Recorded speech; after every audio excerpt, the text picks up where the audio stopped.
हमारा next topic है जब्त और जमींदार।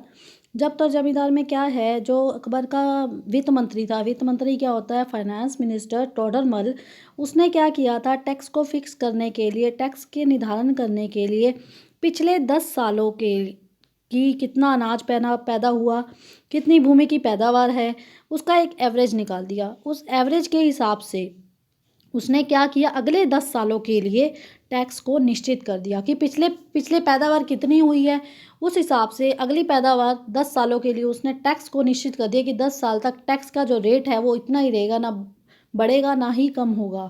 तो इससे क्या हुआ, किसानों को बहुत ज़्यादा फ़ायदा हुआ, किसानों को इससे हेल्प मिल गई। उससे क्या है, इस वाली पद्धति को दसशाला पद्धति और टोडरमल पद्धति भी कहा जाता है। तो ये क्वेश्चन कई बार पूछा जाता है कि दसशाला पद्धति और टोडरमल पद्धति क्या होती है।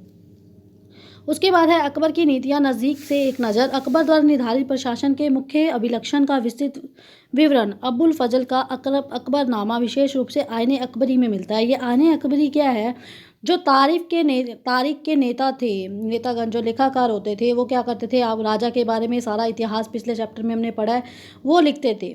अपने नज़दीकी मित्र, इससे क्या हुआ, अकबर ने अपने नज़दीकी मित्र अबुल फजल जो थे उनको अकबरनामा मतलब कि अकबर के शासनकाल का इतिहास लिखने का आदेश दिया था। अबुल फजल ने क्या किया, अकबरनामा के 3 जिल्दों में इतिहास लिखा था। वो जिल्द चढ़ाते थे ना लास्ट में, तो उसने 3 जिल्दों में इतिहास लिखा था। पहली जिल्द में क्या लिखा था उसने, अकबर के पूर्वजों के बारे में लिखा था, मतलब कि बाबर के बारे में लिखा था। उसके बाद हुमायूं के बारे में लिखा था, उनके बारे में लिखा था। और दूसरी जिल्द में उसने क्या किया, उसके शासनकाल में क्या क्या घटनाएं हुई, कैसे कैसे उसने राज्य जीते, कैसे कैसे हारे। और आईनी अकबरी जो तीसरी जिल्द थी, उसमें अबुल फजल ने अकबर के घराने के बारे में, राजस्व के बारे में, उसकी सेना के बारे में, उसके प्रशासन के बारे में लिखा था।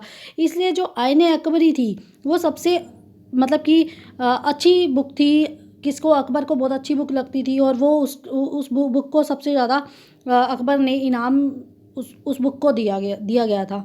आईने अकबरी सबसे रोचक थी, बहुत सारी रोचक थी। इसमें चीज़ों के, फसलों के पैदावार, कीमतों, मजदूरी, राजस्व, सबका विवरण किया गया था। तो अबू फजल के अनुसार साम्राज्य को कई प्रांतों में बांटा हुआ था, जिसे सूबा कहा जाता था। सूबों के प्रशासक सूबेदार कहलाते थे, जो राजनीतिक तथा सैनिक दोनों प्रकार के कार्यों का निर्वाह करते थे।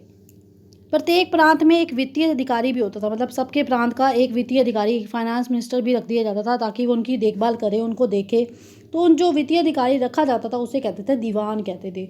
सूबेदार को कानून और व्यवस्था बनाए रखने के लिए कुछ अन्य अफसर, जैसे धार्मिक और धर्मार्थ किए जाने वाले कार्यों के मंत्री, सैनिक वेतनाधिकारी, सेना नायक और नगर का पुलिस अधिकारी का सहयोग प्राप्त था। मतलब कि उसके अलावा उसको और भी सहयोग प्राप्त थे, धार्मिक और धर्मार्थ मंत्री, सैनिक वेतनाधिकारी, सेना नायक, फौजदार, कोतवाल, पुलिस अधिकारी। उस टाइम पुलिस अधिकारी को कोतवाल बोला जाता था, कोतवाल साहब। तो उस टाइम उनका भी सहयोग उनको प्राप्त हुआ था।